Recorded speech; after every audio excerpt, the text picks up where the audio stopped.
Hello and welcome to CAT 4884. In the last session, we started our discussion about cryptography and encryption and how encryption provides sophisticated approach to security.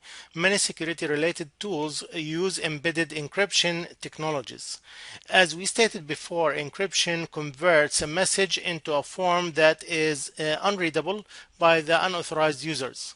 Many tools are available and can be classified as symmetric or asymmetric, each having advantages and special capabilities. The strength of encryption tool is dependent on key size, but even more dependent on good management practices.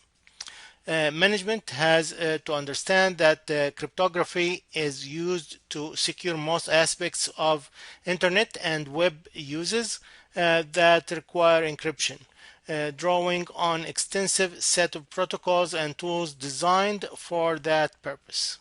Cryptosystems are subject to attack in many ways.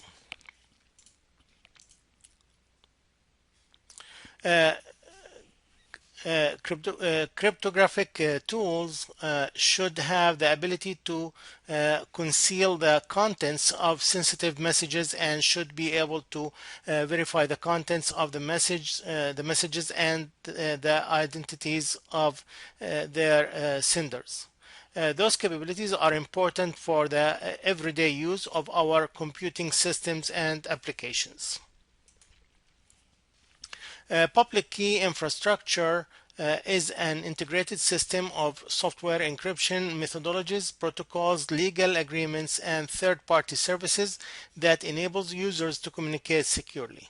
The PKI systems are based on public key crypto systems and include digital certificates and certificate authorities. The public key infrastructure protects information assets in several ways. First, through authentication, where it can be defined as digital certificates in the PKI system that permits parties to validate the identity of other parties in an internet transaction. And then the integrity, which is a digital certificate that demonstrates the content signed by a certificate has not been altered while being moved from one server to another or to the client. And then the privacy, and that can be defined as the digital certificate that keeps information from being intercepted during transmission over the internet. Then we have authorization. Now remember, there is authentication and then authorization, and authorization can be defined as the digital certificates issued in a PKI environment that can replace users' IDs and passwords, enhance security, and reduce some of the overhead required for authorization processes and controlling access privileges. And then we have the non-reputation can be defined as digital certificates that can validate actions, making it less likely that customers or partners can later repudiate digitally signed transaction. To protect the transmitted information, the public key infrastructure integrates a certificate authority, which is called a CA, and that's an entity that issues digital certificates. The digital certificate certifies ownership of public key. Actually, digital certificates are verifiable small data files that contain identity credentials to help websites, people, and devices represent their authentic online identity. Registration authority, which is an authority in a network that verifies user requests for digital certificate and tells the certificate authority to issue that certificate. And then we have the certificate directories that are those are the directories on the server and the local computer that hold issued certificates. And we have management protocols that are protocols for managing devices on IP networks, such as routers, switches, servers, workstations, printers, and many other devices. Of course, all that has to be under the umbrella of policies and procedures, and those policies states what are the different actors of a public key infrastructure, their roles and their duties. The procedures state the step-by-step process for issuing a certificate, application, the renewal, modification, and revocation of the certificate. So we have the policies that will tell us exactly what are the roles, duties, and the rules to do that. And then we have procedures, and those are the step-by-step process of issuing the certificate and renewal and modification. An interesting thing happens when the asymmetric process is reversed. That is, the private key is used to encrypt a short message. The public key can be used to decrypt it, and the fact that the message was sent by the organization that owns the private key cannot be disapproved. This is known as non-repudiation, which is the foundation of digital signatures. Digital signatures are encrypted messages that are independently verified by a central facility registry as authentic. As alluded to earlier, a digital certificate is an electronic document similar to a digital signature attached to a file certifying that this file is from the organization it claims to be from and has not been modified from the originating format. So a certificate authority is an agency that manages the issuance of certificates and services as the electronic notary public to verify their worth and integrity.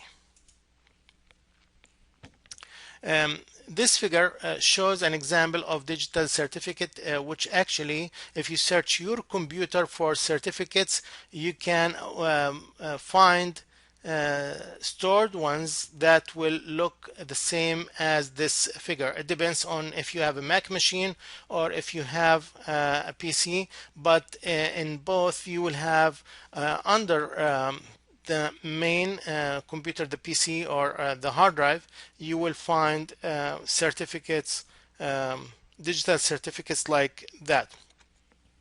And you can see in each one of them you will have the issue to, issued by, and you will see from to. In some of them you will see the serial number and other details that will be included with them.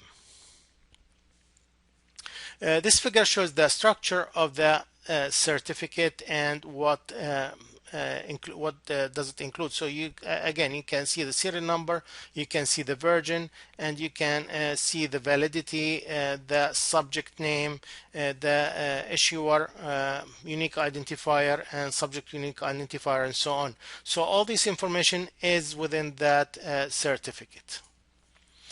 In practice, asymmetric key encryption is not widely used except in the area of certificates.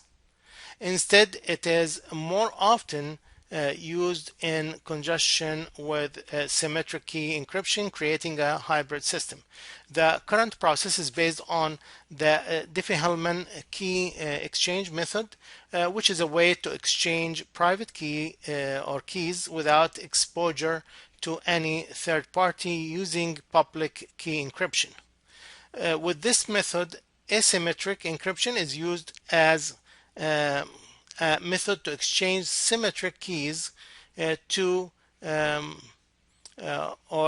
that two organizations can conduct quick, efficient, secure communications based on symmetric encryption.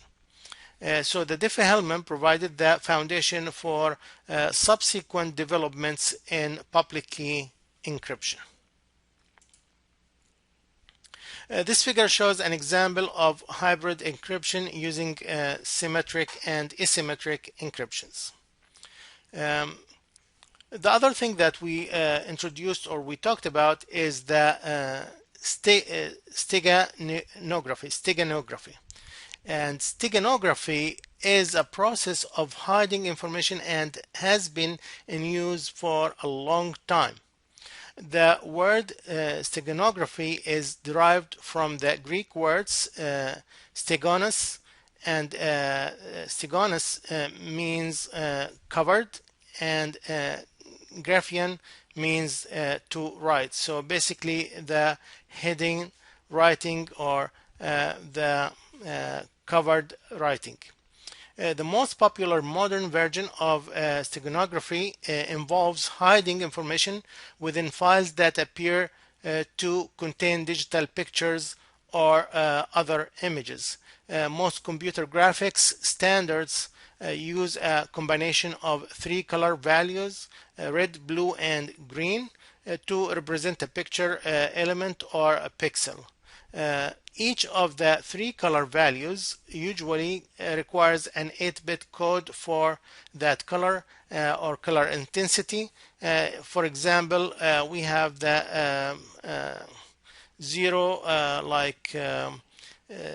9 zeros for no red, and we have the 9 ones for maximum red. This inability to perceive different or difference on the part of humans provided the steganographer with 1 bit more or per color or 3 bits per pixel to use for encoding data into an image file. Some applications are capable of hiding messages in a PMP file or WAV file or MP3 file or audio files, as well as in unissued or unused storage space on CDs and DVDs. For additional information, you can watch the video that I provided for you about steganography. With the increased number of threats on the internet protocols are not enough to secure communications. Actually, many of the software packages currently used to protect the confidentiality of information are not true cryptosystems. For additional security, cryptographic protocols, for that we need additional security cryptographic protocols that could be added to certain application. Over the years, solutions were provided to protect communication through the web. The Secure Hyper Text Transfer Protocol, the SHTTP, and in most cases now you can see that most of the websites comes with the S after that, so you will know that it's secured, is an encrypted solution to the unsecured version of the HTTP. So instead of having HTTP, now you have the SHTTP, which confirms for you that this is a secured website. It provides an alternative to the aforementioned protocols and can provide secure e-commerce transactions as well as encrypted web pages for secure data transfer over the web using a number of different algorithms. So the secure shell, the SSH, provides security over remote access connections using tunneling, and that's another option. So we have the SHTTP and we have the secure shell. It provides authentication services between a client and the server. The IPSec is the cryptographic authentication and encryption product of the IETF's IP protocol security work group or working group, defined in RFC 1825, 1826, and 1827. So those are the actually the rules or the standards that's been introduced by this group for IP protocols and security. The IP security is used to create virtual private networks, VPNs, and is an open framework for security development within the TCP/IP family of protocol standards. So we have for the websites the SHTTP, and we have the secured shell for connection or using tunneling connections and security, and we have the IPSec for the VPNs. Many solutions were also developed to secure the email. A number of encryptions or encryption cryptosystems have been adapted in an attempt to inject some degree of security into email notoriously unsecured medium. The MIME or MIME builds on the multiple purpose internet mail extension encoding format by adding encryption and authentication through digital signature based on public key crypto systems. So we add that kind of security for the multiple purpose internet mail extension, or what we call MIME. The privacy enhanced mail, the PEM, was proposed by the Internet Engineering Task Force as a standard to function with the public key crypto systems. The PEM uses 3DES symmetric key encryption and RSA for key exchanges and digital signatures. Pretty good privacy, that's another approach that was developed by Phil Zimmerman and uses the IDEA cipher, which is a 128-bit symmetric key block encryption algorithm with 64-bit blocks of message encoding. The IDEA performs 8 rounds on 16-bit sub-blocks using all or algebraic calculations. The pretty good privacy also uses the RSA for symmetric key exchange and for digital signatures. Just as the PGP, PEM, and SMIME work to secure email operations, a number of related protocols work to secure web browsers, especially at electronic commerce or commercial sites.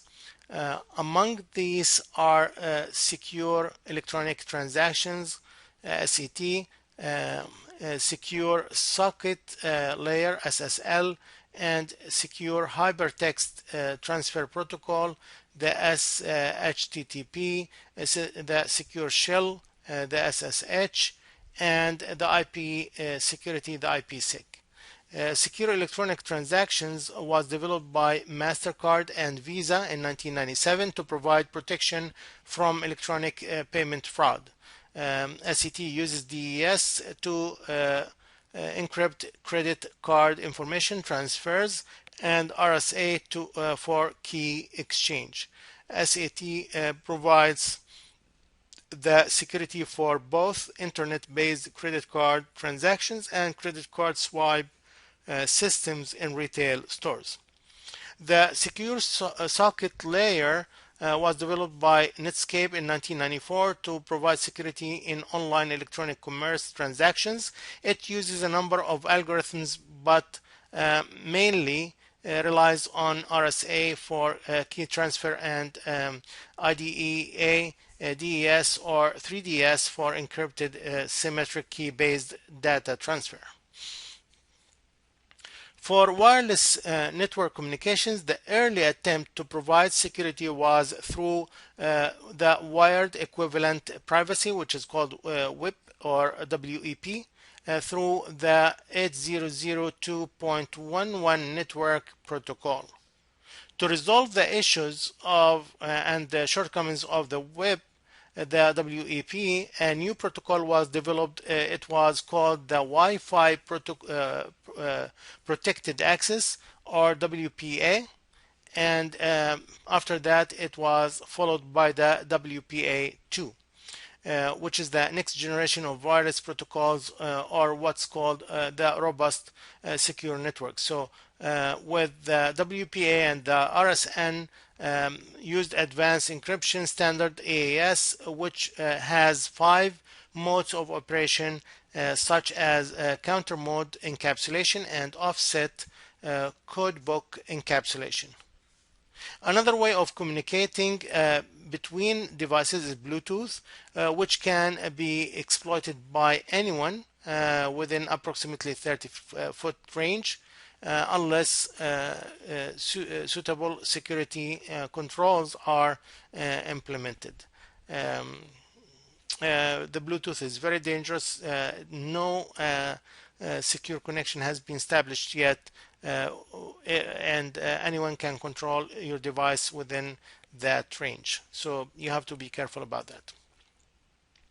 The IPSec combines several different cryptosystems, including the Diffie-Hellman key exchange for deriving material between peers on a public network, the public key cryptography for signing the Diffie-Hellman exchanges to guarantee the identity of the two parties, the bulk encryption algorithms such as DES for encryption the data, the digital certificate signed by a certificate authority to act as digital ID cards, and IPSec will include the IP security protocol itself, which defines the information to add to an IP packet, as well as how to encrypt packet data, and the internet key exchange, which uses asymmetric base key exchange and negotiate the security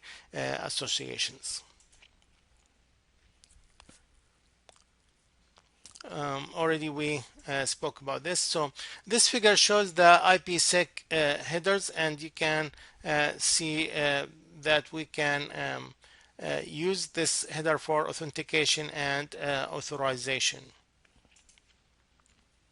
The Pretty Good Privacy is a hybrid crypto system originally designed in 1991 by Phil Zimmerman. The PGP combined some of the best available cryptographic algorithms to become the open secure de facto standard for encryption and authentication of email and file storage applications. Both freeware and low-cost commercial versions of BGP are available for a wide variety of platforms. The BGP security solution provides 6 services: authentication by digital signature, message encryption, compression, email compatibility, segmentation, and key management. Historically, attempts to gain unauthorized access to secure communications have used brute force attacks. The ciphertext attacks involve a hacker searching for a common text structure, wording, or syntax in the encrypted message that can enable him or her to calculate the number of each type of letter used in the message. Frequency analysis can be used along the published frequency of occurrence patterns of various languages and can allow an experienced hacker to crack almost any code quickly if the individual has a large enough sample of the encoded text. To protect against this, modern algorithms attempt to remove the repetitive and predictable sequence of characters from the ciphertext. Occasionally, an attacker may obtain duplicate text only or one in ciphertext and one in plain text, which enable the individual to reverse engineer the encryption algorithm in a known plain text attack scheme. Alternatively, an attacker may conduct a selected plaintext attack by sending the potential victim a specific text that they are sure the victim will forward on to others. A man-in-the-middle attack is designed to intercept the transmission of public key or even to insert a known key structure in place of the requested public key. From the perspective of the victims of such attack, their encrypted communication appears to be occurring normally, but in fact the attacker is receiving each encrypted message and decoding it and then encrypting and sending it to the originally intended recipient. Establishment of public keys with digital signatures can prevent the traditional man-in-the-middle attack, as the attacker cannot duplicate the signatures. Correlation attacks are a collection of brute force methods that attempt to deduce statistical relationships between the structure of the unknown key and the ciphertext that is the output of the cryptosystem. Differential and linear cryptanalysis, both of which are advanced methods of breaking codes, have been used to mount successful attacks on block cipher encryptions such as DES. The only defense against this kind of attack is the selection of strong cryptosystems that have stood the test of time through key management and strict adherence to the best practices of cryptography in the frequency of changing keys. In a dictionary attack, the attacker encrypts every word in a dictionary using the same cryptosystem as used by the target.